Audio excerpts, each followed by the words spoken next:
برطانیہ، فیملی کو لے گیا تھا اور میرا پلان یہی تھا کہ وہاں سے پھر میں پی ایچ ڈی کر کے آؤں گا. تو پھر پہلے میں نے یونیورسٹی آف لیڈس سے برطانیہ سے ایم ایڈ کیا اور اس کے بعد پھر میں نے یونیورسٹی آف برمنگھم کوشش کرتا رہا کہ مجھے اسکالرشپ مل جائے. اسکالرشپ ملی نہیں، لیکن میں نے اتنے پیسے میں کچھ یہاں سے لے گیا تھا، کچھ وہاں کا پارٹ ٹائم کام کر کے وائف نے اور میں نے جمع کر لیے تھے کہ 1 سال کی فیس دینے کے پیسے میں نے جمع کر لیے تھے. تو پھر برمنگھم میں یونیورسٹی آف برمنگھم میں نے پی ایچ ڈی میں ایڈمیشن لیا اور 1 سال کی فیس دے دی اور آگے کا پتہ نہیں تھا کہ کیا ہوگا. لیکن وہ میں نے کہا کہ چلے گردن تو پھنسا ہے نا. تو وہ اس طرح سے پی ایچ ڈی شروع ہو گئی. 1 سال ہو گیا. اگلے سال پھر میری پرفارمنس اچھی تھی، مجھے وہاں سے برسری مل گئی یونیورسٹی کی طرف سے. تو اور پھر میں اور دونوں وائف ہم پارٹ ٹائم جابس کرتے رہے. اور جابس کی ساری ظاہر ہے کہیں پر کچھ طرح کے جو کام وہاں پر کرنے پڑتے ہیں وہ سارے کیے. ہیلتھ ورکر کے طور پہ کام کیا. ہیلتھ ورکر کا مطلب یہ کہ جو اولڈ ایج ہوم میں نے خاصا کام کیا. اولڈ ایج ہوم میں بوڑھوں کا جو خیال رکھنا پڑتا ہے نا، تو وہ کیونکہ پیسے نہیں تھے کہ سروائیو کرنے کے لیے. برطانیہ مہنگا بہت ہے، آپ کو گھر کا کرایہ دینا ہے، فیملی کو چلانا ہے، تو پیسے کہاں سے آئیں گے. تو وہ وائف اور ہم دونوں کام کرتے تھے. تو اس طرح سے پھر میری پی ایچ ڈی ہوئی. اور میں ایک اور انٹرسٹنگ واقعہ آپ کو بتاؤں کہ اس زمانے میں یہ ایچ ای سی بن چکا تھا اور ایچ ای سی ڈاکٹر جو عطاء الرحمان ہے وہ کسی نے مجھ سے کہا کہ بھائی وہ بڑی آج کل اسکالرشپ دے رہے ہیں پی ایچ ڈیز کے لیے، تو آپ اپلائی کریں. تو جب پہلا سال میرا ہو گیا تو میں نے ڈاکٹر عطاء الرحمان کو ان کے ویب سائٹ پہ تھا ایڈریس، یہ بات ہے 2003 کی. تو میں نے ان کو پھر ایک ای میل لکھا. میں نے کہا بھائی میں 1 سال کی فیس دے چکا ہوں، آگے کی فیس نہیں ہے، اور اگر فیس کا بندوبست نہیں ہوا تو مجھے یہ پی ایچ ڈی چھوڑنی پڑے گی. تو آپ مجھے ایچ ای سی کی طرف سے ہیلپ کریں. تو جواب آیا وہ، لیکن وہ پھر جب میں نے پڑھا تو وہ ایک اسٹینڈرڈائز میرے خیال میں وہ جواب تھا. اس جواب میں یہ لکھا ہوا تھا کہ thank you very much for your email, اور we have a standard procedure. اور پروسیجر کے تحت یہ ہوتا ہے کہ آپ پہلے ہم آپ کا جی آر ای لیتے ہیں، پھر پتہ نہیں جی میٹ لیتے ہیں، پھر فلاں ٹیسٹ لیتے ہیں، پھر انٹرویو ہوتا ہے. تو you are welcome to come through proper channel. یعنی ایک بندہ آلریڈی پی ایچ ڈی کر رہا ہے، 1 سال ہو چکے ہیں، اس کو یہ کہہ رہے ہیں آپ واپس آئیں، واپس آنے کے بعد آپ ٹیسٹ دیں، جی آر ای پاس کریں، پتہ نہیں جی میٹ پاس کریں، یہ کریں، انٹرویو دیں، اور اس کے بعد سارے آپ پروسیس سے نکل گئے تو پھر ہم آپ کو پی ایچ ڈی کی اسکالرشپ دے دیں گے. میں نے کہا لعنت بھیجو، وہ تو ختم ہو گئی کہانی. لیکن پھر وہ کام وام کر کے بہرحال ہم نے کر لیا. لیکن میں یہ ریکارڈ پہ اس لیے لا رہا ہوں کہ اس طرح کی حماقتیں ایچ ای سی کی طرف سے اور ڈاکٹر عطاء الرحمان کے دور میں ہوتی رہی. سبجیکٹ آپ کا کیا تھا پی ایچ ڈی میں؟ ایجوکیشن. اچھا. ہاں، تو وہ پھر ہوا یہ کہ جو میرا ماسٹرز تھا، ایم ایڈ جو تھا، ماسٹرز ان ایجوکیشن، اس میں میری اسپیشلائزیشن تھی انگلش لینگویج ٹیچنگ. لیکن جب میں اس میں گیا پی ایچ ڈی میں، تو میں نے پھر میں انگلش لینگویج ٹیچنگ سے ہٹ کے میں انگلش ایجوکیشن مینجمنٹ میں چلا گیا. ایجوکیشن مینجمنٹ گو کہ میرا فرسٹ لو جو تھا وہ ہسٹری تھا. Ideally I should have done my P H D in history. لیکن میں نے اس لیے کیا کہ مجھے یہ پتا تھا کہ آپ ہسٹری میں کر کے پاکستان میں زیادہ پراسپیکٹس ایسے نہیں ہیں. اور اس وقت مجھے ایجوکیشن پڑھتے ہوئے یہ اندازہ ہو گیا تھا کہ پاکستان میں آپ ایجوکیشن میں اگر اسپیشلائز کریں تو زیادہ گنجائش ہوگی. تو میں نے ایجوکیشن مینجمنٹ میں پی ایچ ڈی، اس کا پورا نام تھا ایجوکیشن مینجمنٹ اینڈ پالیسی. تو وہ اس میں پی ایچ ڈی کیا. اس کا فائدہ مجھے یہ ہوا کہ جب میں 2005 میں پی ایچ ڈی کر کے واپس آیا تو مجھے یہاں یو این ڈی پی کی ایک جاب پہ میں ڈائریکٹر ہو گیا 2005 کے اینڈ پہ. ان کا ایک پروگرام تھا، اس میں ان کو they were looking for a director of capacity development. وہ میں نے اپلائی کیا اور وہ مجھے بڑی کوئکلی یو این والوں نے مجھے ایز ڈائریکٹر وہ جاب آفر کر دی. اور وہ اگر میں نے پی ایچ ڈی وہاں سے نہیں کی ہوتی یا میں اگر ہسٹری میں ہوتا پی ایچ ڈی تو شاید مجھے وہ جاب نہیں ملتی اور میں پھر کہیں ہسٹری ہی پڑھا رہا ہوتا. تو میں نے I think I did the right decision. میں نے صحیح فیصلہ کیا. ایجوکیشن میں پی ایچ ڈی کرنے کا فائدہ یہ ہوا کہ وہ مجھے ایک اچھی جاب مل گئی. انیشلی پلان یہ تھا کہ کچھ عرصہ میں یہاں رہوں گا، پھر واپس کراچی چلے جائیں گے کیونکہ ہم کراچی کے ہیں. لیکن پھر وہ پروجیکٹ ختم ہوا تو پھر دوسرا پروجیکٹ، پھر تیسرا پروجیکٹ، پھر UNESCO, UNICEF, U S A, DFID. تو میں یہ سمجھ لیں کہ 2005 سے 2020 تک میں انٹرنیشنل آرگنائزیشنس کے ایجوکیشن پروجیکٹس پہ میں کام کرتا رہا. تو اس کا ایک تو فائدہ یہ، 2 فائدے ہوئے. ایک فائدہ تو یہ ہوا کہ مجھے I was able to widely travel across Pakistan. تو میں پاکستان کے جو ہے وہ دور دراز علاقوں میں ایجوکیشن کے پروجیکٹس پہ جانا ہوتا تھا، تو میں کوئی 86 ڈسٹرکٹس پاکستان کے میں وزٹ کر چکا ہوں، جو فاٹا سے لے کر یعنی گلگت سے گوادر تک ہر جگہ۔ تو آج کل کیا کر رہے ہیں؟ آج کل میرے دو کام ہیں، ایک تو یہ کہ پھر میں 2020 میں کووڈ آ گیا تو وہ پروجیکٹس وغیرہ کے کام نہیں مل رہے تھے، تو پھر میں نے I started to rejoin teaching, تو بڑے عرصے بعد میں نے پھر 2 سال پہلے میں ٹیچنگ میں واپس گیا، کیونکہ بیچ کا جو پیریڈ تھا وہ میرا ایجوکیشن پروجیکٹ مینجمنٹ کا تھا، ٹیچنگ میں نہیں تھا۔ تو پھر میں یہاں پر ایک اسکول ہے، اسکول سسٹم ہے، ہیڈ اسٹارٹ اسکول سسٹم، اس میں ہیڈ آف ہیومینٹیز کے طور پہ کام کرتا ہوں فل ٹائم میں، آدھا دن وہاں پر ہوتا ہوں میں، اور اس میں آئی بی انٹرنیشنل بیکلوریٹ کے کورسز ہیں، تھیوری آف نالج وغیرہ، اس میں فلاسفی اور اس طرح کی چیزیں آ جاتی ہیں، کچھ کورسز لیتا ہوں ورلڈ ہسٹری کے، گلوبل پالیٹکس کے، تو یہ میں ہوتا ہوں۔ اس کے بعد پھر میں جو ہے وہ اس میں جو دا نیوز کے لیے میں لکھتا ہوں، تو دا نیوز کے لیے مجھے لکھنا ہوتا ہے شام آفٹرنون میں روزانہ میرا یہ کام ہوتا ہے، ایڈیٹوریل۔ تو آدھا دن وہ تو خیر مطلب ایڈیٹوریل اس میں وہ یہ نہیں ہوتا، نام نہ ہم ڈسکلوز کرتے ہیں کہ ایڈیٹوریل کون لکھ رہا ہے، تو یہ میں بہرحال اس ٹیم کا میں حصہ رہا ہوں، تو وہ دا نیوز کے لیے لکھنے کا کام ہوتا ہے۔ پھر میری اپنی رائٹنگ کا کام ہوتا ہے، ریگولرلی میں کچھ نہ کچھ کوئی ریسرچ کا پروجیکٹ لے لیتا ہوں، جیسے ابھی میں نے ایک سیریز مکمل کی ہے کانسٹیٹیوشنل امینڈمنٹس پہ، وہ بڑی ریگولر چھپی بھی، اب وہ ڈاکٹر جعفر اس کی کتاب چھاپ رہے ہیں۔ انڈیا پر میں نے ایک سیریز لکھی، تو میں ریسرچ کا اپنا ہسٹری اور آئی آر سے ریلیٹڈ کام جو ہے وہ میں کرتا رہتا ہوں، یہ کام۔ اچھا، لائبریری بھی آپ کی بڑی رچ ہے اور یہاں کئی دفعہ آنا ہے، یہ کس طرح آپ نے ڈیولپ کی؟ یہ تو پوری ایک بہت بڑی لائبریری کی طرح ہے۔ دیکھیں، جیسے میں نے بتایا کہ مجھے کتابوں کا شوق تو اپنے والد سے ملا، اور پھر ڈائیورسٹی بھی مجھے اپنے والد سے ملی۔ ڈائیورسٹی کا مطلب یہ کہ ہر چیز میں دلچسپی لینا، تو وہ جیسے میں نے کہا کہ تاریخ ہو، بین الاقوامی تعلقات ہوں، سیاسیات ہو، جو بھی چیزیں ہوں۔ اس دوران میں پھر میں ترجمے کرتا رہا، سائنس سے بھی دلچسپی تھی، تو بریف ہسٹری آف ٹائم کا پہلا ترجمہ 1990 میں نے کیا، جب میں 25 سال کا تھا، وقت کا سفر کے نام سے، وہ یہاں رکھی ہیں کتابیں، تو وہ ترجمے کیے۔ پھر ٹوٹل کتنی کتابیں آپ کی چھپی ہیں؟ 12 کتابیں میری تو ترجمہ ہو چکی ہیں، جو میں نے کیا چھپی ہوئی ہیں، اور میری اپنی کتابیں جو ہیں وہ 5 ہیں، جو زیادہ تر یہ کلیکشن آف ایسیز ہیں، آرٹیکل ہیں، اور وہ زیادہ اس کے موضوعات جو ہیں وہ یہ جو میں نے کہا کہ تاریخ، بین الاقوامی تعلقات، سیاسیات، یہ ہیں۔ لیکن میں فلم پہ بھی لکھتا ہوں، فلم کریٹک، سو فلم پر میری کتابیں ہیں، 2 کتابیں، ایک انگلش میں، اردو میں۔ اچھا، انڈیا میں جو آپ نے ابھی جو ریسرچ ورک کیا وہ کیا ہے؟ اچھا، انڈیا پاکستان میں صورتحال یہ ہے کہ پاکستان میں انڈیا کے لوگ اسپیشلسٹ بہت کم ہیں، یہاں نہ کوئی انڈیا اسٹڈی سینٹر کوئی نہیں ہے، ورنہ یہ ہوتا ہے عام طور پہ کہ آپ کو کوئی، اگر آپ کسی ملک کو سمجھنا چاہتے ہیں، انڈیا کو ہم کہتے ہیں کہ جی انڈیا ہمارا دشمن ہے، جو گو کہ میں تو نہیں سمجھتا، نہ ہمیں وہ لفظ استعمال کرنا چاہیے، کیونکہ جب ہم دشمن کہتے ہیں تو ہم ایک خاص سائیکی لوگوں میں ڈال رہے ہوتے ہیں۔ تو وہ میں نے انڈیا کے بارے میں پاکستان میں جو لا علمی ہے اس کو کم کرنے کے لیے میں نے ایک سیریز شروع کی، جس میں نے انڈیا کی جو پولیٹیکل ڈیولپمنٹ ہے with a particular reference to regional politics.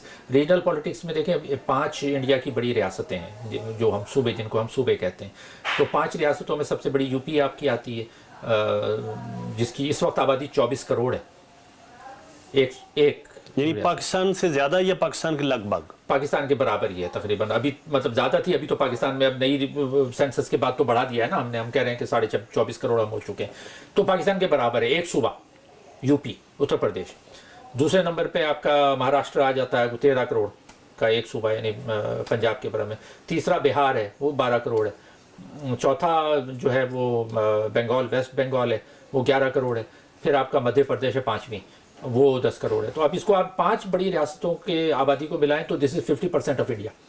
بالکل ٹھیک۔ 70 کروڑ اس وقت انڈیا 1 ارب 40-45 کروڑ کی آبادی ہے۔ تو وہ میں نے جو سیریز لکھی آرٹیکلس کی، تو اس میں نے Indian political development with particular reference to these major states کے، جب وہ اسٹیٹس میں کیا ہو رہا تھا اور کیسے انڈیا جو ہے وہ گریجولی، لیکن وہ ابھی میں 47 سے 1990 تک کور کر پایا ہوں۔ اب میں اگلی اس کو دوبارہ میں ریوائیو کروں گا، اور اب میرا آنے والے دنوں میں پلان ہے کہ میں پھر 90 سے لے کر آج تک انڈیا میں جو بنیاد پرستی کی جو ڈیولپمنٹ ہے انڈیا میں یہ جو ایکسٹریمزم یا ہندو نیشنلزم جو اتنا بڑھ کے سامنے آیا وہ کیوں آیا، اور میں سمجھتا ہوں کہ اس میں ظاہر پاکستان کا بھی ہاتھ ہے. پاکستان میں جو اسلامائزیشن 80s میں ہوا اس کا ریئیکشن وہاں پر آیا، تو one of the factors is this. تو اس کو میں اپنی آگے اپنے کور کروں گا.